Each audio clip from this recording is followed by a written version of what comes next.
he's saying, and as preposterous as it seems, I want our audience to bear with me and you in discussing this, that because the jury in the original trial found him liable for sexual abuse, but not rape, E. Jean Carroll's continued insistence after that verdict that Trump raped her has caused him immeasurable damage to his reputation. Now, you and I might say, how is that possible? And I'm indeed scratching my head about whether or not Trump's counterclaims would survive a motion to dismiss.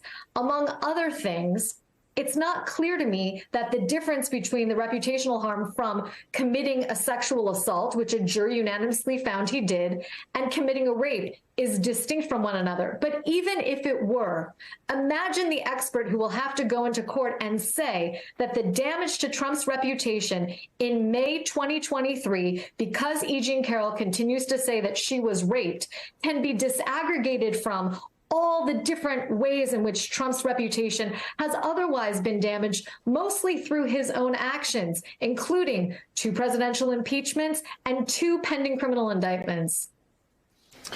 Well, you were in the courtroom for Carroll's first trial against Trump. What do you see as the stakes here in the second one? I think the stakes, in some respects, this is sort of a no-lose for E. Jean Carroll, right? She has a verdict that entitles her to a $5 million judgment. Trump has posted in lieu of a bond, he has posted cash equivalent to $5.5 million in the event that he loses his bid for a new trial and or an appeal. But she wants to keep going because she believes that the statements he made against her while he was president should be separately litigated. And indeed, you can understand why the damage to E. Jean Carroll's own reputation was greatest when Trump was president, when she first came forward with her allegations, and he not only denied them, but made a number of really difficult to handle statements against her, including that she wasn't his type. So I think the stakes here are very high for former President Trump.